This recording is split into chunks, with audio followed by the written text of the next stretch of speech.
I'm Whitney. I'm Mindy. And I'm Deb. We're three best friends who love nerdy things. Well, some people think we're nerdy, but we think we're pretty awesome. This is Our Nerdiest Thing.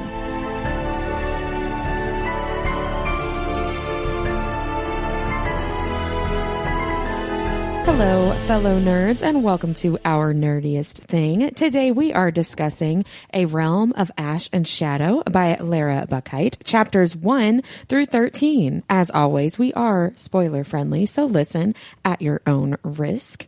Before we get into it, Deb, will you share about our Nerdiest Cocktail? Tonight's drink is named Panic at the Prom, and it's themed after demons ruining your school prom.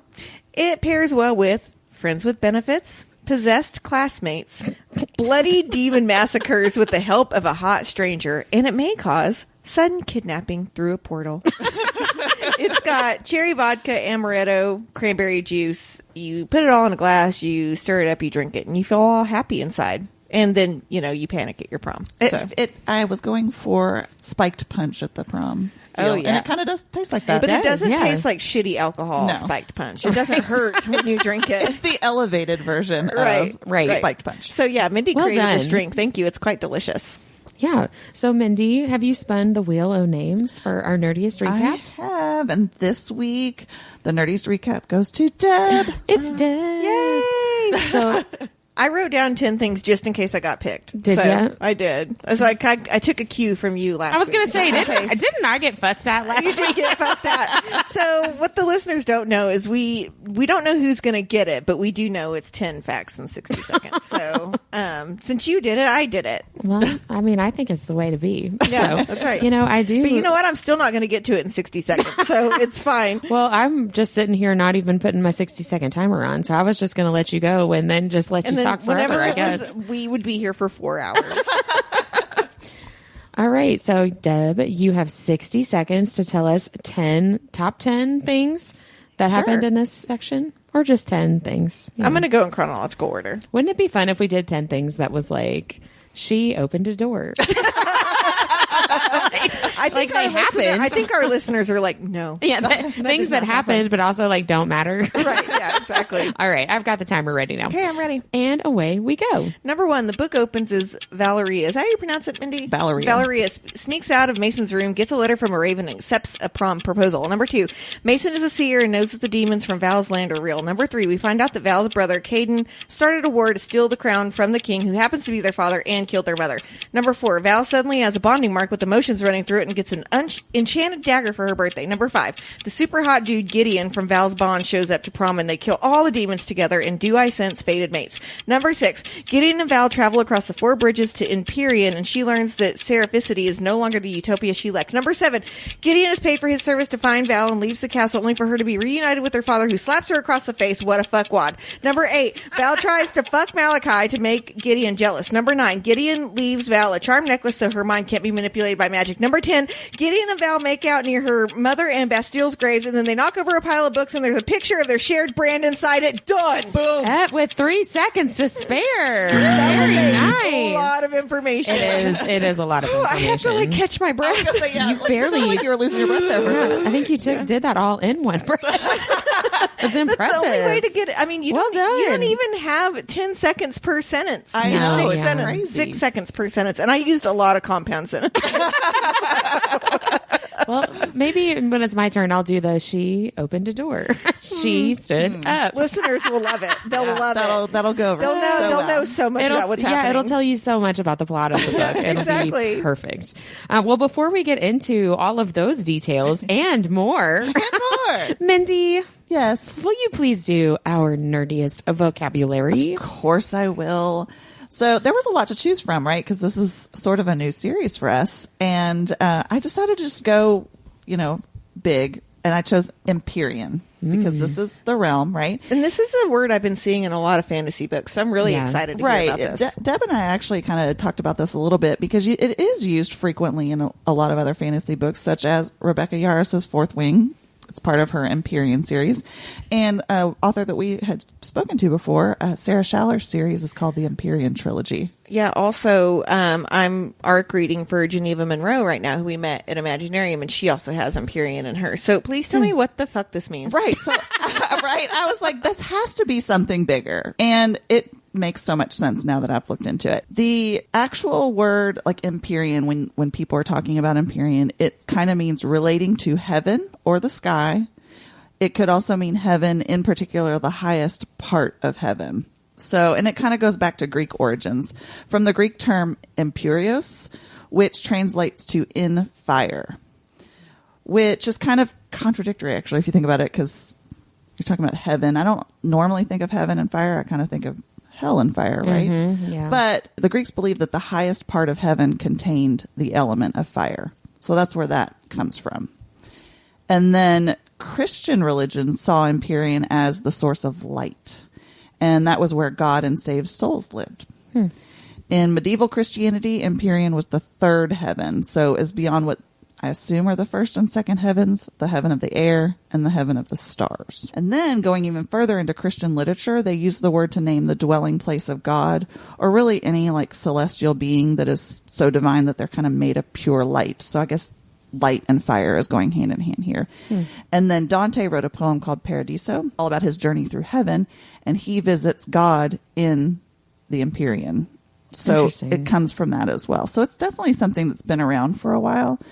The Empyrean in A Realm of Ash and Shadow that we read, though, is kind of less of a heaven, right? Because she's got the other realm, the realm of the divine, which you don't find out a whole lot about, but it's sort of like the holy realm or whatever.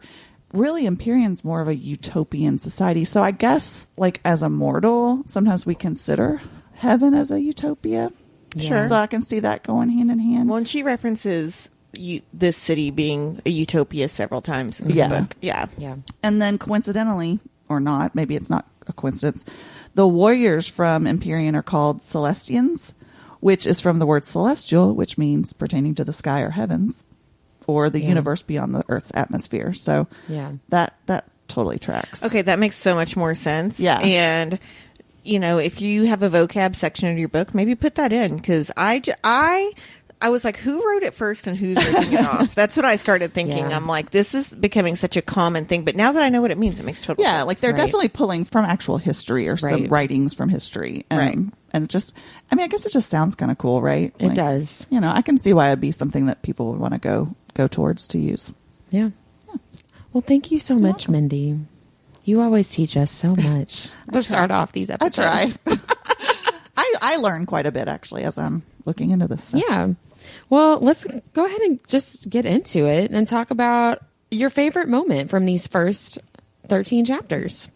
Who wants to go first? You should go first. You never get to go first. You guys, I was so happy when they started making out in the mausoleum.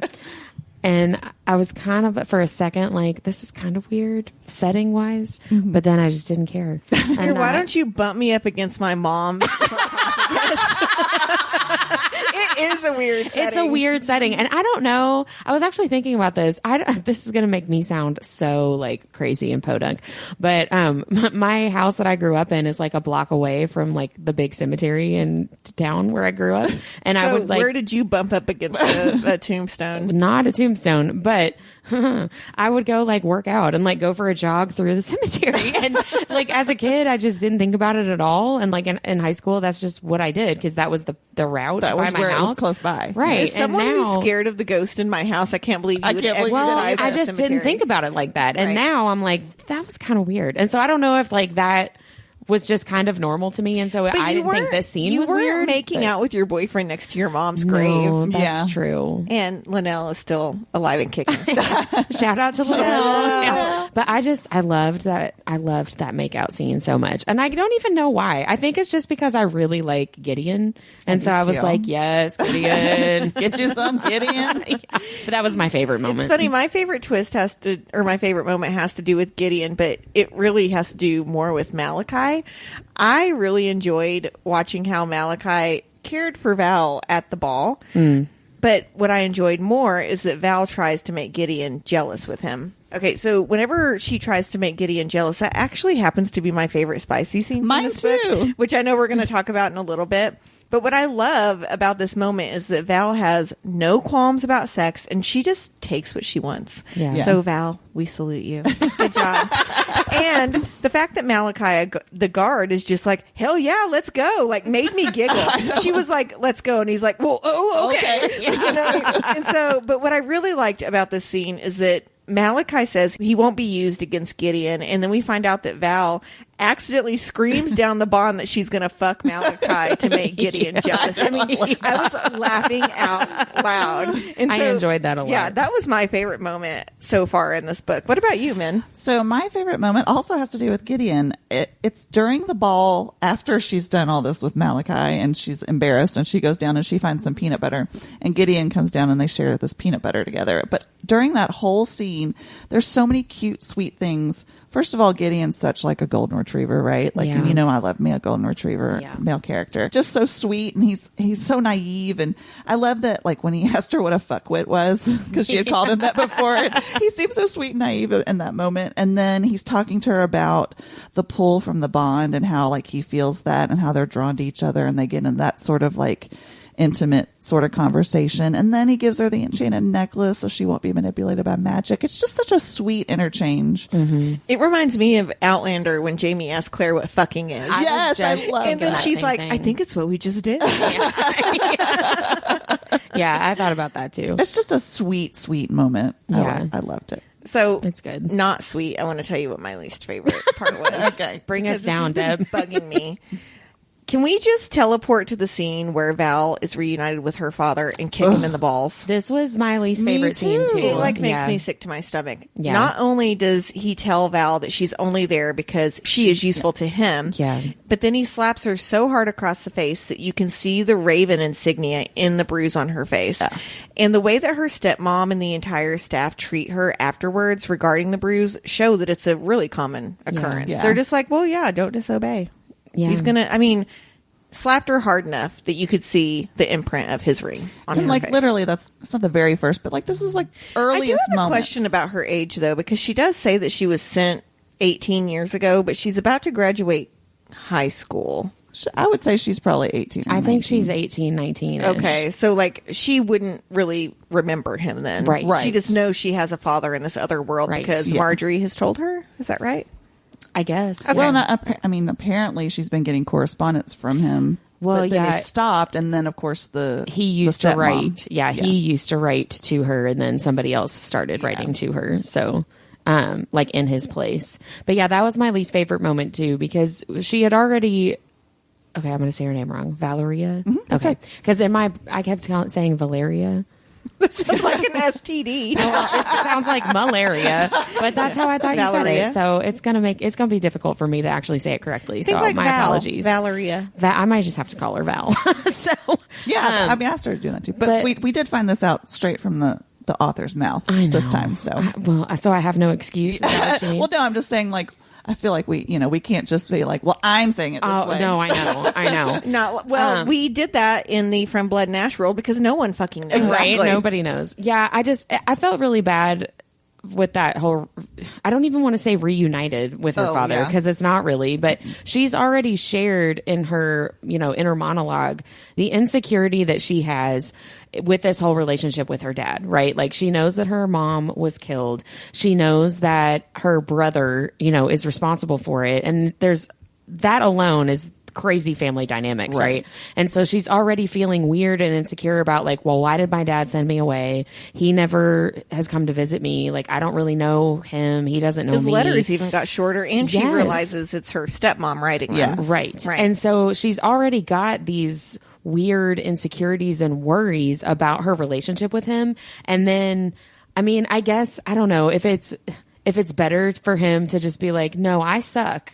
And I'm just going to immediately show you that. But there's no chance at her having a good relationship with him at all. Like there's not even a glimmer of hope. He doesn't even like hug her and be like, hey, I'm glad to see you after almost 20 years of not seeing my child. It's like immediately it's a business awful. transaction. Yeah, Which it's is the other really part bad. of my, because this was my least favorite moment as well, especially the slapping. I can't.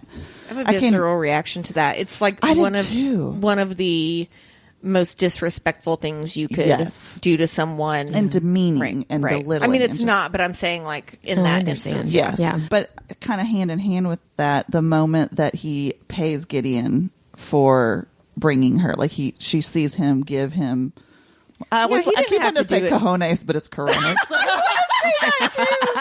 But you're right. He didn't have to do it right that second. Yeah, he was trying to humiliate her. And it makes Gideon look sleazy, and like you don't want to believe that he's sleazy. And obviously, there's got to be some reason, right? But and then I just that whole scene just sits. It's rough. Yeah, it's really rough. Well, let's maybe bring it up a notch. Well, I'm not going to, because normally we talk about our biggest revelation at this point in the episode, and it also has to do with her dad. So this is the first book that we've done a podcast episode on where we haven't completely read the book or the series yet, which honestly has been really fun for me. Yeah, it is because fun. it's like nice to speculate and to write things in the margins about things that are, because I honestly thought, based off the letters and what Marjorie was saying, that he was dead. I thought that she was going to walk in and her brother was going to be the king, because they kept saying the king and not your dad, right? Yeah. So I kind of kept waiting for that. But while I've been reading the book, I've started to go really suspicious that Bastille might actually be Val's dad for several reasons. So number one is the way that the king, Val's supposed father, treats her is just unfathomable. Horrible, right? Yeah. Sending her away for 18 years and then slapping her upon the reunion. No thanks. So number two, it's highly suspicious that Bastille asked to be buried near the former queen. Yeah. And finally, no one's been to visit the mausoleum in so long, and this is where the queen is buried, that the gate is rusted shut and the plants have completely overgrown in the entrance. Plus, it seems like all of the queen's belongings are in the tomb with her, and it just feels very jealous ex-boyfriend. Like the king was like, well, fuck you. You want to be buried next to him? I'm going to put all your shit in here. Yeah. I'm going to let it rot. So that's my biggest revelation in terms of where I think the book might be going. Yeah, that's funny. And there's another reason too that I didn't write down. I just remembered. Sorry, I didn't know. Okay. I got excited. But Marjorie keeps telling her like, you have more power than you think you do, and that's kind of going into that too, because she would then trump the king if she was Bastille's heir, right? So yeah. I actually wrote that down too, not as my biggest revelation, but just in my notes, I wrote down daddy issues. Because Probs, Bastille is her real dad, right? Like that's what I wrote down in my notes. I really think that's funny that you said that too. Signs are pointing that way for sure. Yeah. Well, my biggest revelation was really just Gideon showing up at the prom, because I was so excited. I wrote in all caps, "Oh my gosh, I'm so happy. We don't have to wait to meet her hot mate." Is what I wrote down. Well, and I even said in my 10 point, 60 second, I'm like, faded mates. Right. I'm like, oh, there's a bond tattoo. Like, what's going on? And then he just showed up and I was like, ooh, here we go. Because I thought that was going to be like more drawn out and we were going to have like this mysterious bond, whatever. And then it was going to take forever to meet him. And then it was just like, no, here he is. I got to say, though, because of this, I'm worried that we're going to get Tamlined by Mason. That's like, what I wrote that down too. Yeah. What's going on? Who is he really? What is his? What's he going for? Thing. And I'm wondering, like, is he part of the problem? Was he leading the demons to her? I have a lot of questions about Mason now. Yeah, I wrote that exact same thing down. I literally wrote, is Mason our Tamlin? And she's bonded to her mate now. Is the second thing I wrote down. Do you think Sarah J. Maas is so happy that that's a term? Oh my God, I bet she probably is. Right. Although she might be like, well, Tamlin is more complex. Fuck him. See, I already don't care for Mason. I think he's a pansy ass. I'm like, she's telling you fucking no. Like, quit, get. I mean, like, don't even. True. The dream is not still alive, dude. Get over it. Like, get your kicks and then move on. Like, I did feel bad for him and her with the whole prom thing. I wrote down they didn't even get to dance. They didn't. I know. But, I mean, also, barely did. I understand that she told him to run, but like other students were still like in the parking lot and stuff, and his car is not even there. Like, where the fuck did he go? Yeah. Right. Yeah. He's a little shady. And I'm like, is it because you're with us? Did you go to get Marjorie? Like, I'm hoping that we find out what happened there. Yeah. What was your biggest revelation, Mindy? I don't know if it was really a revelation, but it was something that I found really intriguing. And that was all the talk about the different kinds of magic. So like there's dark magic and it's It's used by the leader of the realm of the Forsaken, which is like the sort of hell realm. It's used by the demons, which makes sense. But the other person that uses it is Mistress Marjorie. So that's very intriguing to me. And then there's this holy magic, which is used by the realm of the divine, who are not actually really good people, according to Valeria, who, like, she says they use mortals as playthings. So, like, there's that whole thing where, like, a little divergent from what you would normally think. But also, it's said that holy magic makes up the realm of Empyrean as well. So that's a little different. And then there's this whole idea of neutral magic, which is a mixture of dark and holy magic. And it's supposedly very, very rare. But we've already seen it twice now, because the charms that Gideon has are made of neutral magic, and then the bond spell is neutral magic. So I'm very curious about, I guess it's kind of like how yours is a revelation. It's like, I'm curious where all this is going, like how all these magics, how they're going to be intertwined. Why is Mistress Marjorie like a good person, but like doing dark magic? Like, how does that fit in with everything? Honestly, in the you talk about Marjorie, and she's my section MVP for a lot of reasons that you just said. So I want to know why she was picked to guard Val and what she's up to now that Val has left. Not only did Marjorie care for Val her entire life, like literally from infancy on, she outfits her with that like super rad dagger that is charmed to look like a bracelet, which we've not seen her pull out in the city yet, which I'm really excited about. But she also helped her train to defend herself. So she's kind of what we would call the Victor from our JLA episodes, right? Sure. She is Valeria's Victor. And so she is the person from this section that I really want to know more about. And I felt like moved the story forward almost as much as Gideon did. Yeah. Who was your MVP, Mindy? My MVP is actually Bastille. Just because he sort of drives the whole history of why we are where we are, like why Valeria is where she is at this point in time. He is basically, obsessed with the mortal realm and gets exiled to live there as punishment for that. And then for protecting the mortals from both the realms of the divine and the realm of the Forsaken. And then in retaliation, he used his banishment to create a whole different realm to protect the mortals, which I just think is so funny. He's like, fuck you all. Which, and it's specifically designed to sort of mirror the mortal realm, except for, and this is another weird thing, there's no monetary system, so it's supposed to be this utopia, and there's also no electricity, which I thought was weird. Like, why? I'm cool with the bartering, but could you put I need my lamp in there? Yeah, I need to be able to the see. water, please. But I thought it was cool how he wanted all the great things of the mortal realm, but wanted Empyrean to still be a superior realm. Like, I don't know. That was interesting to me. And he's also, which I've got to figure out why he puts Valeria's dad on the throne. And I'm if what you're saying is true, I'm guessing it's because he eventually obviously wants her there somehow. Right. I don't know. Yeah. I just thought that was a very weird twist. As you're reading through this and there's world building, that was one of my questions. And Mindy, maybe you can help me understand this. So essentially Bastille knew he was dying and he put Valeria's father on the throne, but then Val's brother tried to take over, overthrow the throne. Is that what happened? Yeah, essentially. Okay. Yeah. And he killed her mother, tried to kill her. And do we know where Caden is? Is he alive?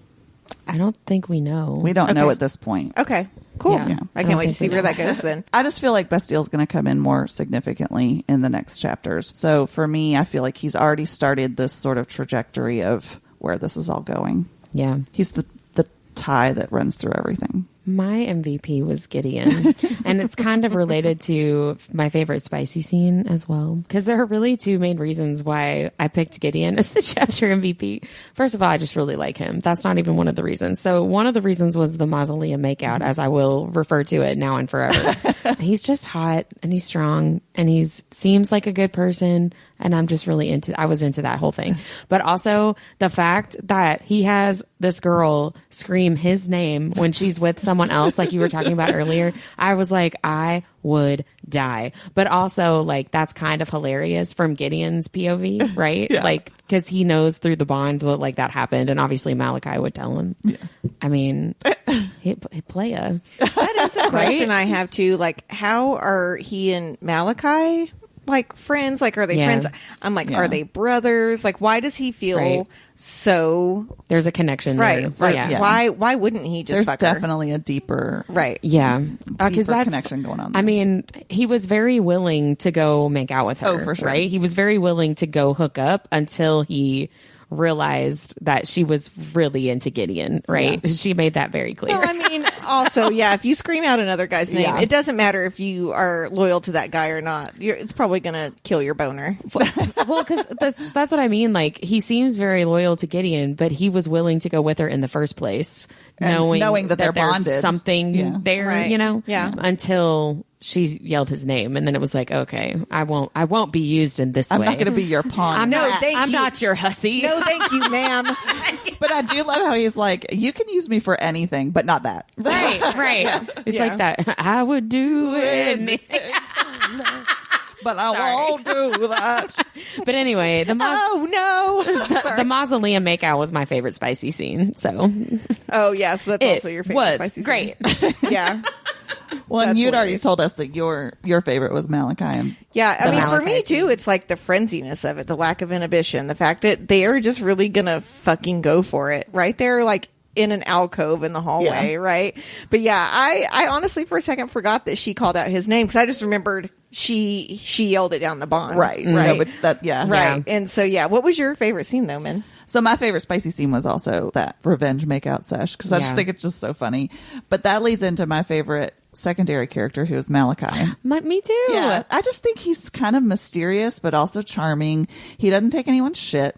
He calls Val out on her makeout revenge, and you can tell he's loyal to Gideon, but he also could be a great ally for Valeria as well. Yeah, he gives me a lot of Kieran type vibes with the banter, the loyalty, the like. Does that mean we're going to get a joining? Please, Lara, are you listening? Please. No, I picked Malachi too, and it was the kind of that reaction to like, I'm not going to let you use me against Gideon. Like, I'm not going to let you do that. I had a lot of mad respect. I don't know why I'm in like 1997 with my because I started out with psych. Minnie's been saying psych all night. So maybe you took me way back. I did. But anyway, I like Malachi a lot. I think he's really funny, and I like the Kieran type vibes that I'm getting from him. Well, my favorite secondary character are actually characters. One of my favorite scenes from this book so far is the prom massacre, which I'm going to call the Ballroom Blitz. And I like it. That is a shout out to a song by the band Sweet and also covered by Tia Carrere in Wayne's World, which is one of my favorite movies of all time. That's awesome. She does an awesome cover of that song. So the way that the author of this book explains how demons come into the mortal realm is really compelling to me. Essentially, she explains that gods come to seduce mortals into eternal servitude, and the demons just essentially tag along with them. Yeah. And while the gods are wreaking havoc, the demons possess humans and drag them to hell. And I love the use of all of these different types of creatures in this section and their mythology. So I wanted to go through that real quick. So first we have the Hellhound, which is typically seen as the guardian to the entrance of the underworld. In almost all of the cultures, a Hellhound is described as a large black dog with red eyes who can appear only to those who choose. And we know what show we know about Hellhounds from. Supernatural. What? I was going to be like, what show? I mean, because we don't talk about Supernatural every episode, right?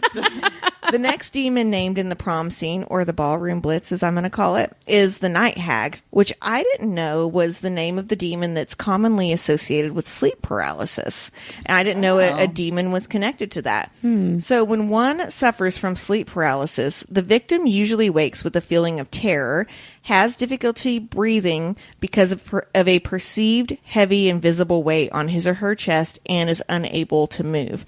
And in several Eastern Asian cultures, sleep paralysis, that phrase is translated into ghost sitting on your chest or being pressed down by a scary dream. Ooh. Right? One of my favorite paintings is called The Night Bear. It's by Henry Fuseli, and it's thought to be one of the most classic depictions of sleep paralysis perceived as a demonic visitation. And I'll post it in the notes, but it's this really gorgeous, like, woman who's lounging and sleeping, and there's this scary-ass demon sitting on her. It's really, really cool. So next we have the Drozel demon, which I actually couldn't find anything about in my research, but the author describes them as having long black claws and dinosaur-like feet. So I'm kind of like picturing like a velociraptor or something, which is way scarier than a demon to me, to be honest. Yeah. So there's also the Yimpy that was listed, and this can actually be two different types of creatures. One is a small, mischievous sprite, which is often thought to be the offspring of a demon, so it's kind of like a lesser demon. Or this term also denotes an imp, which are often described as really more troublesome and mischievous than seriously threatening. Imps are also believed to be the attendants of the devil. Ooh. So Lara Buckheit, our awesome author, lists the next demon, which she named the Eurytheros, and she describes him as having a pus-filled belly that explodes when Gideon stabs it, which is super fucking gross, so by disgusting. the way. I thought it was really sexy. I know you like creamy explosions. Gross. Okay, so I couldn't find anything on this demon, so I'm assuming this is from Lara's mind, right? But what I did find when I Googled this term was information about what has been coined the urethral monster. Stop it. Is it the candy roux? No. Oh, okay. Yes, it is. Okay. So this is actually the Amazonian candy roux fish, often called the penis fish, which supposedly swims up the human urethra and becomes lodged in the penis. The spines of the fish's head make it very difficult to extract, and amputation is sometimes the only course of action that can be taken to get this parasite out of your dick. I learned about the candy roux in high school and literally have never forgotten it. So, Lara, sweet Lara Buckheit, if you did this on purpose, you are the funniest fucking person on the planet. Because that's all that comes up when you put in that demon term. And I'm like, That's I funny. did not know that was a thing. That's terrifying. That's hilarious. Yeah. So boys, maybe don't swim in the Amazons. Yeah, Just no, don't. definitely Right? don't do that. Okay, so finally, the last creature that we have is called the Spectre, which is essentially a ghost. A spectre is defined as a visible incorporeal spirit, especially one of a terrifying nature, a ghost, a phantom, or an apparition. And it can also be defined as an object or source of terror and dread, which I didn't know. So an object can also be a spectre for you. Yeah, Okay. if that's what you're scared of, you know. Well, I'm going to just continue this conversation about demons because I also did some Demons? research about Yay! demons. Yeah. Woo. Well, because there was this, there's a lot of talk about demons in this first section of the book, right? Obviously. And there was a description of smoke and sludge, like when a demon is around or comes out of a person. And I was also like, reminded me of Supernatural. Yes. You always have the smoke going into their mouth. Well, yeah. and the Leviathan have that like black sludgy, ooze or whatever. And I was trying to research like why are demons associated so much with smoke and sludge, and went in a completely different direction. So I wasn't really able to find an answer to that original question, but it took me down a path that I thought was interesting. So there is a Japanese demon called it. First of all, I'm just going to throw this out there. I will not be saying these words correctly because I'm talking about a Japanese demon and also Mesopotamian demons. And it's not offensive that we don't know. We just Right. don't know how to pronounce it. I just don't know. So this smoke demon is called an Enenra, which is a Japanese monster or demon composed of smoke and darkness. That's what it is created out of, or what it appears as. And it was first featured around 1781. This idea of this Enenra, but it is still in kind of modern pop culture, Japanese culture, right? In 2011, there's a version of Mortal Kombat, the video game, where it has an Enenra character. In 2012, there's a manga called Forbidden Scrollery that has an Enenra character. And then a 2020 video game, Nioh 2, has an Enenra character as well. So the mythology of this Japanese demon, smoke demon, it mostly resides in bonfires, which makes sense because it's smoke and darkness, which I kind of really love. So like, you're not supposed to so does a bonfire conjure it? it didn't, not clear. It was not clear if it conjures it or if it just like illuminates where it lives. You know what I mean? Like it was always there and the fire like brings it alive or something. It was very unclear. The fire was always within you. It was within you all along. Yeah. So they reside in bonfires, and bonfires is when they emerge. They can take human form, but they can only be seen by pure of heart. So I guess it's a good thing to be able to see the smoke demon, which doesn't feel like I don't good. think I feel lucky. How come only right? bad people can see that? If I'm pure of heart, wouldn't that fuck up my pureness? Yeah. It doesn't really make sense to me, but this is the mythology. So legend says that there are two types of Enenras. You can be born an Enenra, which I was not able to find how that How's that even work? Right, Yeah. like The smoke, sired the from smoke bumped uglies. Right, like is it born of a bonfire? Like I was confused about All that. I picture is like black smoke penis and black smoke vagina, and they're just going. Talk about the shadow daddies, right? So the other type of Enenra is a maid Enenra, which is basically a human who is transformed into this smoke demon after death. But I wasn't able to find any explanation of why that would happen or how that would happen, if it was a certain type of person or a certain type of death or anything like We that. do have Japanese listeners, so honestly, if you're listening and you know this, please message us let and me we'll know. add it to an episode. We want to know more about I it. had all these questions and I'm Googling all these different things to try to find more details, and I just couldn't find the answers. But it kept taking me to this list of Mesopotamian demons. And so I finally was like, okay, I'll look these up too. There were several, and I just wrote down the ones that I found thought provoking and that sounded kind of familiar to me and just other literature, pop culture kind of things.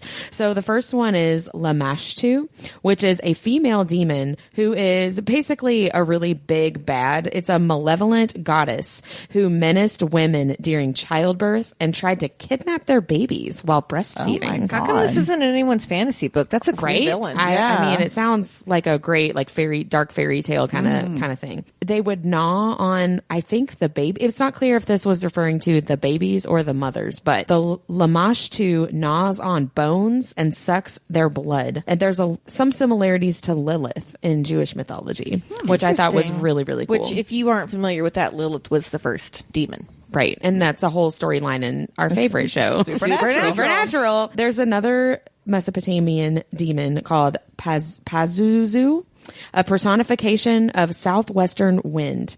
And as a wind, it can be just dangerous and destructive, but it also repels other demons and can protect your house. So the destruction can be kind of like outward to other people, not necessarily to everybody, which I'm unclear how you can. Kind of the idea of neutral magic. Is Well, it can, yeah, it that's can true. be something that can be malevolent, but it can also be protective. Yeah. I couldn't find anything about how you would be able to like use this demon to protect you as opposed to being in its, warpath or whatever. But I thought that was great. I just picture people trying to come to your front door and they get like blasted away by this big wind. Right. Well, this demon the destruction comes in the form of plagues, drought, and famine. Oh, Lord. Which is bad juju, hate it when that right? happens. That is not good. Major destruction, not just like individualized, right? Yeah. It's like a whole community of people. There was one called the Edimu, which are ghosts of those not buried properly, which is basically the specter in the realm of ash and shadow. Right. I almost said ash and blood. Well, there's a lot of religions that believe that you can't be put to rest if you're not buried properly. Right. And I mean, shit, it's respectful. Let's bury people. Yeah. Well, and again, supernatural, right? You have the hunter's burial, where you burn the body so that they can't, salt and burn. Salt and burn. Yeah, exactly. Which is also a drink that we should have on a bonus episode sometime. What all's in that, Mindy? Because when we used to go to supernatural cons all the time, that would be our drink of choice before we would. Like Fireball and like ginger agave liqueur and agave. Yeah, it was fucking delicious. I don't think I ever. Yes, had you one did. of- You had it. Did You I? had it. Yeah. Oh, whoops. I mean, you may have not thrown up at the end of the night like I did, but you had it. Congratulations to me then. Yeah, right. One of the other Mesopotamian demons is the Asag, which this just made me laugh, this description. A monstrous demon so hideous, its mere presence alone makes fish boil alive in rivers. I mean, it's an easy way Your to get mama dinner. is so ugly.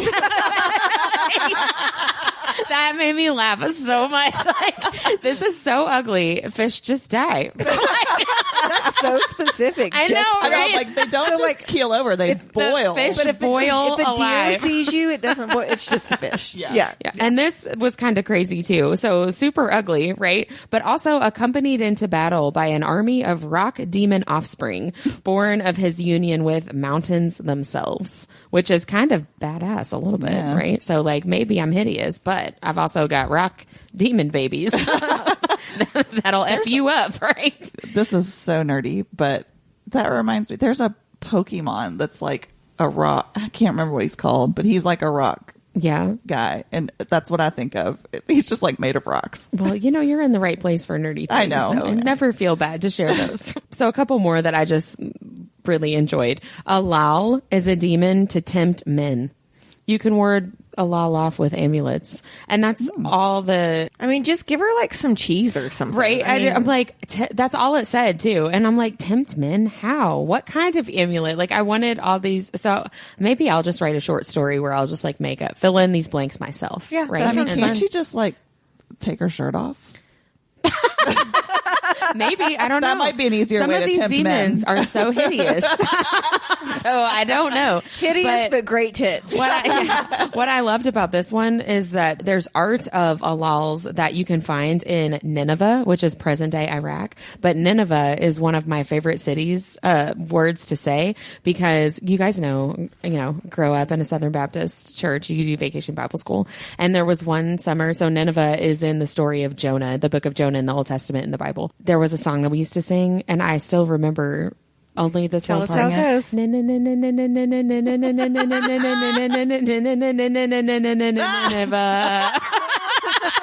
And I used to be so proud of myself to be able to do that in like one breath. And I was like, I am so talented. You are so Yes. amazing. So yeah, when I saw this Alal in Nineveh, I was like, Nineveh! Shout out to Nineveh. In Bible school.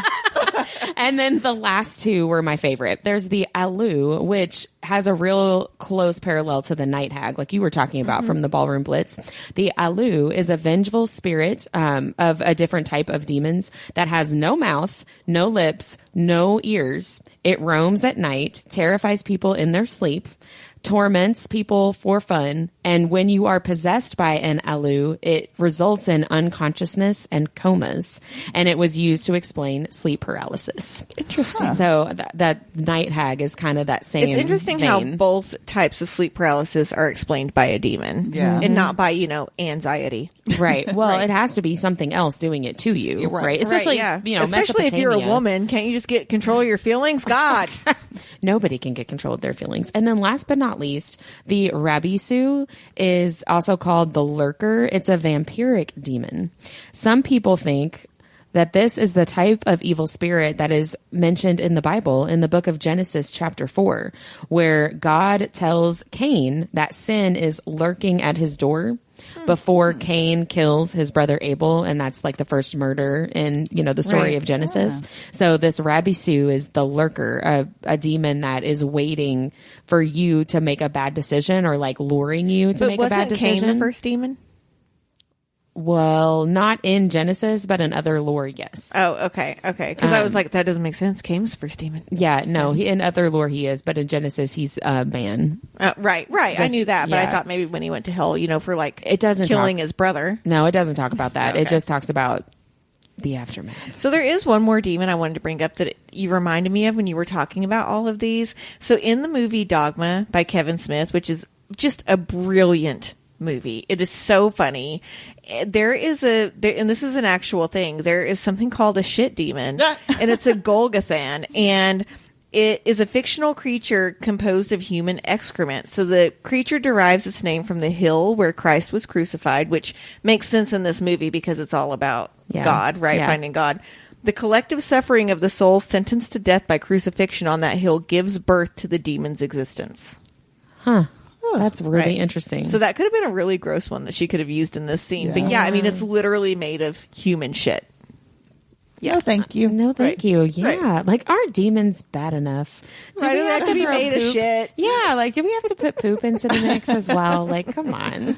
Mindy, did you say what your favorite secondary character was? Yeah, it was Malachi. Malachi. She and I both had the same. Right. Okay. Sorry about that. I wanted to make sure that we covered that. Yeah. Well, so now that we've had our fill of demon education, Yes. what is a favorite quote you guys pulled from this first section? Mine's not necessarily a quote, but something that was written that I really loved. Knowing Lara Buckheit, the way that we've learned to get to know her, right? Yeah. So she wrote, a bookshelf worthy of a library took up at least half of the left wall, also from floor to ceiling, with a sliding ladder propped against it.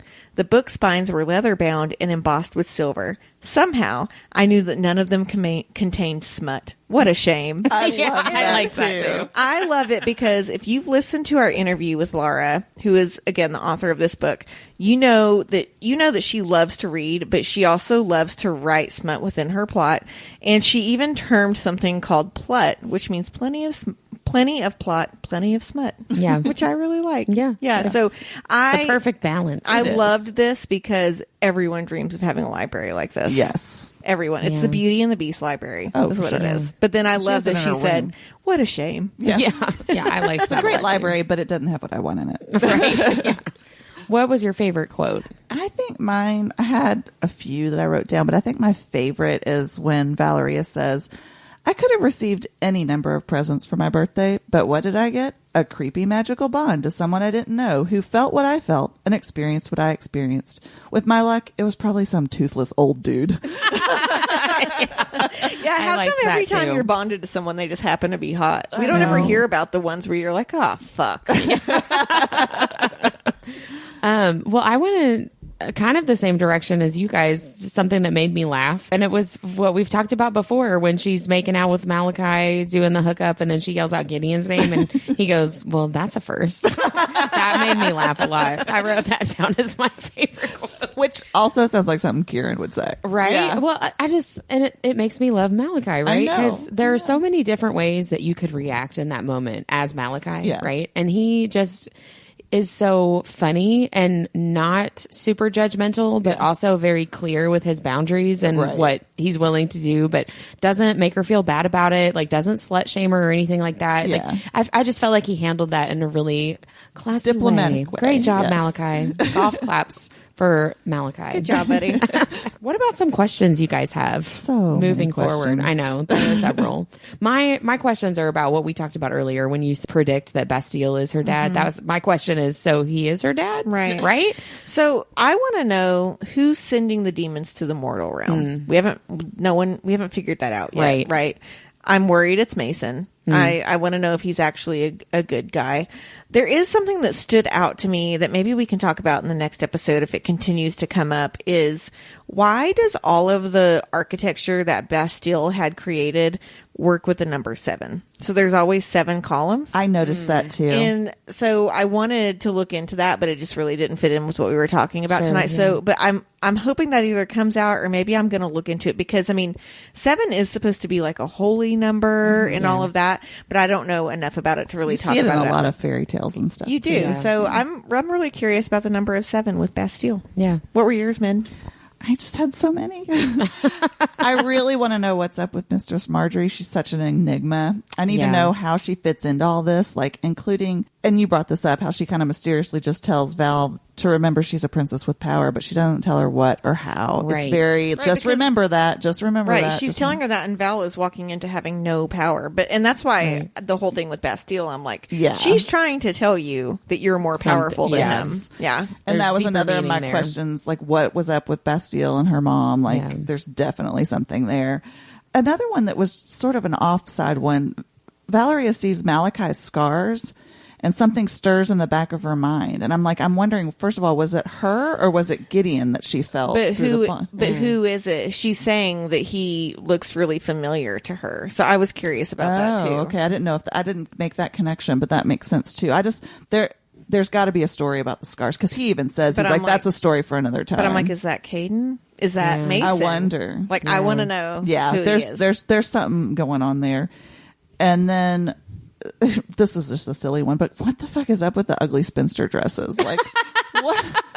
Like, why? I'm picturing like full button up the back, like sleeves up, or I'm not sleeves, the neckline up to her chin with the lace around the collar. Right, too. it felt very Victorian. Yeah, right. Victorian dowager. Right. Yeah. I don't know. I don't know. There's not cute. No. I think the author was just like, you know what? You're going to continue to think he's an asshole. Here's another reason. Here's another reason. Right? Yeah. Yeah. But like, he's like, you're going to be this face of like, we're going to be this big happy family, but I'm going to dress you in like the ugliest clothes ever. Like, that just seems very just weird. He's just the worst. He is. He's an That's asshole. just all there is to it. He is right? definitely an asshole. What are you guys looking forward to for the next section? How about you, Deb? All those questions that Mindy just said.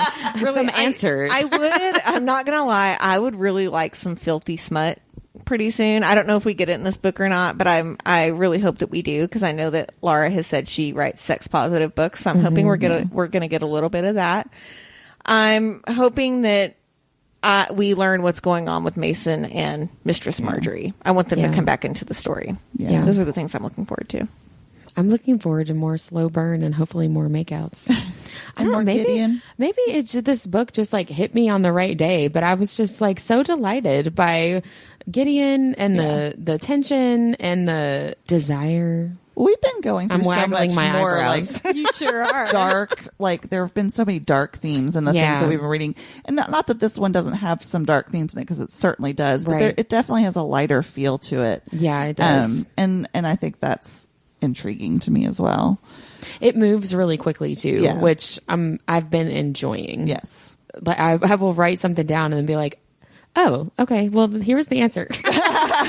Like, that's kind of a nice change of pace from some of the other stuff that I've been reading. Because we have read books that were part of the fandoms, right? And it's been really fun to dive into something I don't already know tons about. Yeah. It's been exciting. To have lots of questions and trying to figure things out. And I like it a lot. I have some things I'm looking forward to as well. I'm really dying to know who put this bonding spell on Gideon and Valeria, and why. Like, what's the motivation behind it? So I really hope when we get that answer. I really want to know what's up with the book with the bond symbol on it, which probably goes hand in hand with that. Right. And then I'm kind of hope we get to meet Vemdor. He's just sort of like, remind me who he is. He's the leader of the realm of the Forsaken. Oh, he's like the devil. The hell, yeah. the hell man. But he Hell man. he's the hell man. He's the bad guy. She mentions him a couple of times in these chapters, and just makes him seem so like dark and brooding and mysterious. Here's what is captivating about this book to me, because the author writes the people from like the divine realm. Those gods are still coming and fucking with people in the mortal realm. So they're kind of morally gray characters, even though they're supposed to be and I the feel divine. like they want like the way he's described, they want you to think Vemdor's going to be this big bad, like he's going to be the bad I think guy. maybe he's the good guy. I'm wondering. I feel like there's more to it than that, and I think that I want to see. Maybe it's a morally gray. I don't know. I'm really interested to see how he comes into play. Hopefully, we get to meet him. I don't know. Yeah. What about you, Whit? Just the slow burn. Just the slow burn. Yeah, Okay, that's it. All right, That's all I want. That's all I want. No, I've really been enjoying. I've been enjoying reading it a lot. Are there any other tidbits that you guys noticed and wanted to? I have a few. I loved, and this sort of goes in with what you were saying about the 7 columns, but it's also mentioned that art in Empyrean always has flaws because only Bastille created perfection. It seems like a really weird thing to point out. That is a weird thing I'm to wondering point where out. that's going to go. I also loved when Valerie used the term of endearment "little one" with Breenie, because that mimics the way that the Mistress Marjorie referred to her as well. I thought that was Breenie really sweet. comes back. I do too. Yeah. And then the last thing that sort of struck me that they pointed out, and this kind of goes back to what you were saying about Mistress Marjorie, is she's the only being in all 4 realms powerful enough to keep Valeria safe. And she uses dark magic to do so. So again, she's this enigma. Yeah, like, what does that this mean? most powerful in all 4 of these realms. She's the only one powerful enough to do that. There's got to be something there. But speaking of her, and keeping Valeria safe. Can we talk a little bit about how she makes her like drink herbal potions as contraceptives? Like it's the pills. She's not, like, take your birth control. The pill's not good enough. And Valeria's like, well, okay, they taste like shit, but whatever.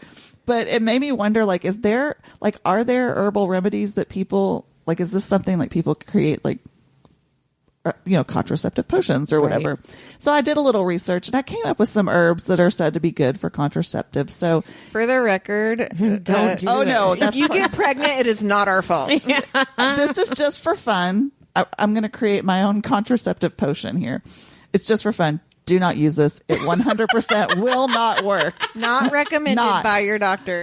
Please go talk to a doctor. Not even recommended by me. I just thought it was funny.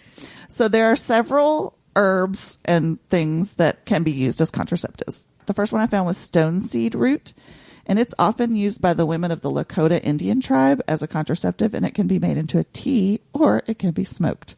So we're going to throw that in our little tea. Smoke it. Oh, see, I'm going to throw it in a tea because you want all this other stuff too, right? Do I get to smoke it with some of the other good things to smoke? Sure. Okay, great. I'll feel good and not get pregnant. There you go. Woo-hoo. Please talk to your doctor before combining any medications. One of the more common ones was ginger, which I did not know this, but it acts as what's called an emmenagogue, which I had to look up because I had never heard that word before. It sounds like a demon. It does. It means that it stimulates or increases menstrual flow. So I don't know about anybody else. I don't know why you would want to increase your flow. But I guess stimulating it is one way to keep you from getting pregnant. I guess. Because you shed your so you're like uterine you're like making yourself become to the point where you're less likely to get pregnant. That's interesting because ginger is used so much for pregnant women and for anti-nausea in their first trimester. I know. So that feels odd. Yeah. I have lots of questions about this. That one came up a lot though because it's so accessible. Yeah. Another one was we're starting with stone seed root, which I tried to look up what it tasted like and I couldn't. But I mean, I imagine it tastes a little bit like marijuana. Since you're smoking it, I don't know. That's in my mind. That's canon in my mind. Then you throw in a little ginger. Then you throw in some apricot kernels because they actively prevent the growth of a fetus in the uterus. And this one's a little tricky though because you have to take it right at the onset of ovulation for it to work correctly. So you have to be really, really, really in tune to your menstrual cycle. I thought I was in tune with my cycle, and I have a 12-year-old thing. Yeah, we were using the rhythm method because my doctor was like, "You're not going to get pregnant anyway," and I was like, "Well, okay, we'll still do the rhythm method." Nope. I was pregnant that next month. Yeah, meet the rhythm method. So proceed so proceed with caution on that one. The next one is an herb called the rue herb, and it's used also often to make a contraceptive tea, and it contains a component called rutin that increases adrenaline, which in turn reduces the ability for, this sounds so gross, leakage through the capillaries in the uterus. So like it can't permeate that, and then that prevents sperm from implanting in your uterus. That is really hot. Yeah, I hate it when sperm implant in my uterus. Those assholes. I love that that's called rutin though, because that just rootin' that's all I can think of. And there's just a couple more. Then we're going to throw in some neem leaves, and these basically are spermicides. They have spermicidal qualities. So some people will chew the leaves, but the most effective way to use these is to insert them into the vagina. I was vagina. I was just thinking, do you have to like rub them? Yeah. So we can throw them in our potion, but they might not be as effective. I'm not putting leaves in my vajayjay. No, me either. That sounds just wrong. But also, my husband's not trying to eat a salad. Like,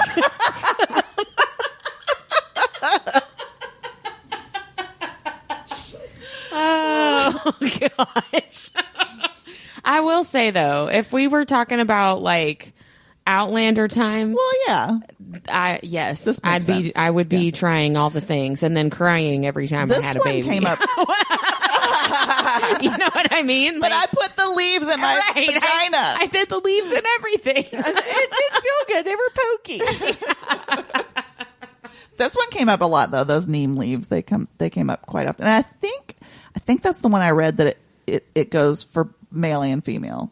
Like you Well, can he both can- take them. So he yeah. can Can he put Rub the it on leaves? him. Can he put the leaves up his? No, he has to up chew his- on the. Well, I guess he gets them out of your vagina and then chews on them. Ew, gross! That did not actually. He could I shove just it said up there with that fish I talked about earlier.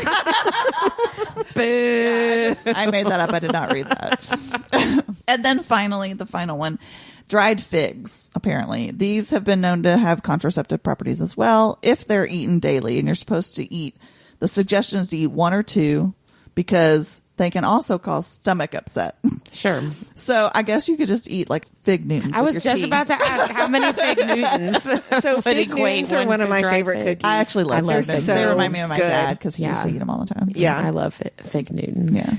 Well, so So there you go. I bet that would taste Disgusting. gross. Yes. It would taste as bad as it would be ineffective. Well, the one that Mistress Marjorie makes tastes gross too. Well, that's So- true. Yeah. so So maybe it it's had all a few this. of these. But she also has some kind of power to be Well, I was like, gonna say it's also a work. magic spell. Yeah. Yeah, why couldn't she just like lay her hand on her stomach and be like dark magic? Second Wayne's World reference this episode. Thank you. So did you all have any other tidbits that you wanted to add? I just thought it was notable that Gideon smells. I thought you meant about your potion. I was trying to think. I was like, close your legs. No, I thought it was notable that Gideon smells like citrus. And I'm like, a lot of these fantasy romance books, notably, Rhysand and Akatar, have some kind of citrus scent. Mm-hmm. And their, female love interest is always like taking a big deep breath and being like, oh, yeah, You know, smells like citrus. what book has been my favorite scent so far, and it's a scent that I personally love, is in A Serpent and the Wings of Night. She talks about how he smells like wind is it's blowing in your face. And I love that. Like, I love being like on the water and like in the Yeah. boat, and I always have my windows down in the car no matter how cold or hot it is. So for me, I was like, that's my smell. Yeah. Right there. Yeah, I like a citrus blend. See, I don't. I feel like it's very pungent. And I'd be like, ugh. I like I don't know. a little orange, little Orange, little grapefruit. A little orange. I, can do. I go straight to lemon for some reason. I don't know. Oh, I'm just see, I always and that think reminds me orange. of like kitchen cleaner. Yeah, I know. I would not like lemon. I always automatically That's assume funny. it's some kind of orange flavor. I think orange, too. flavor. Maybe flavor too. I don't know. Interesting. That was the only tidbit that I had. Did you have any tidbits, Deb? No, I think I've given you enough. I talked about a shit demon. Talked about eating salad out of someone's vag. I think I'm good. You've met your quota for the episode. Well, let's switch into our nerdiest thing of the week. Who wants to go first with that? I'll go because it was something for that it. you two participated in too.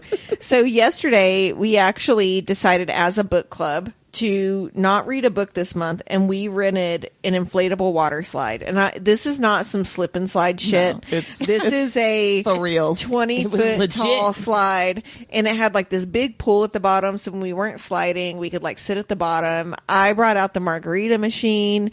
I am so hungover today and so sore, and I had to take 2 naps today, but it was so much Worth fun. it. And we do have 2 other people that want to join the book club, but we have to get book club consensus first. So I need to talk to you guys about it. But it was really, really fun getting to do that with book club, and like we like raced down the slides and stuff, and it was great. It was super We had a fun. blast. I'm not hungover, but I am very sore. You drank a third of what we did.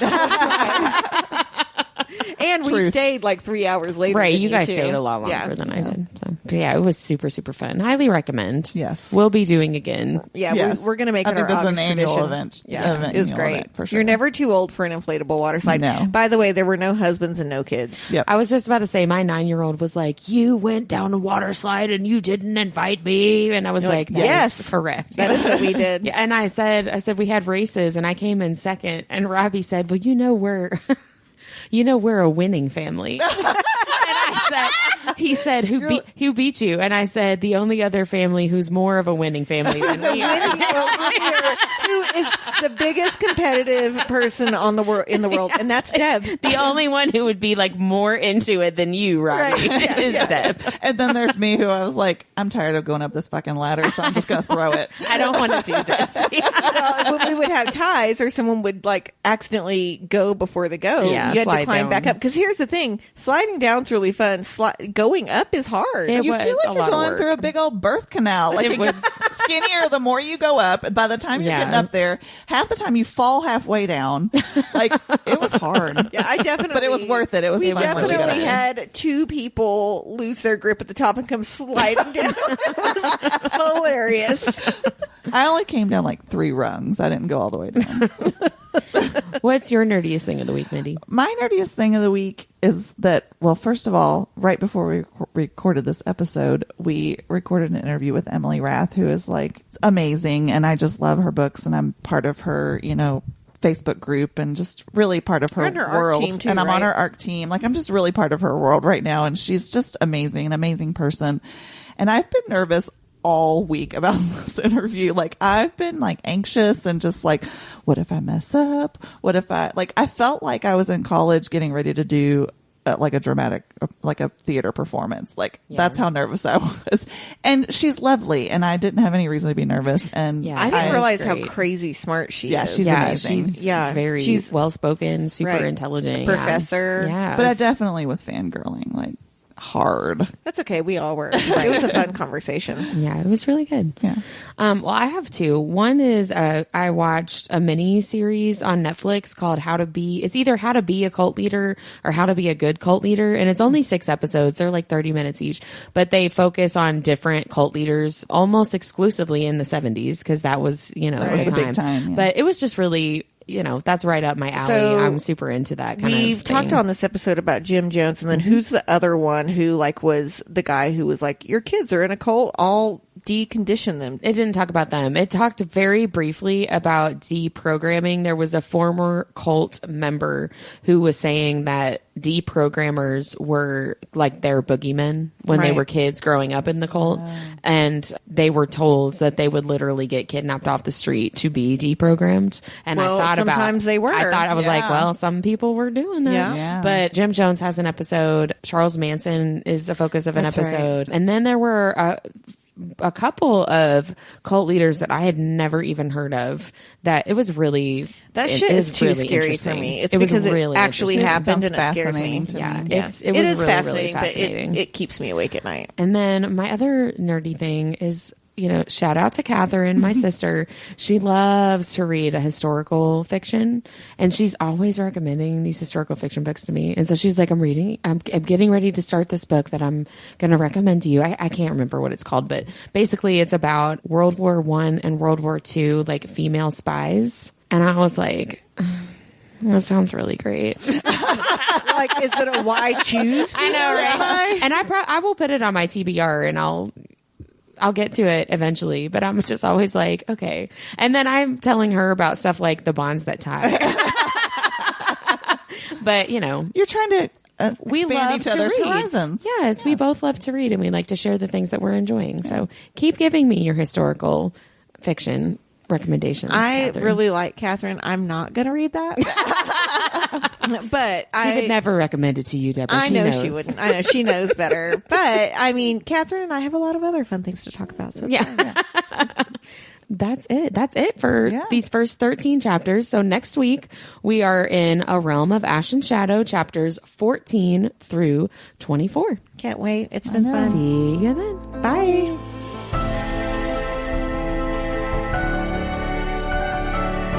Like what you heard in this episode?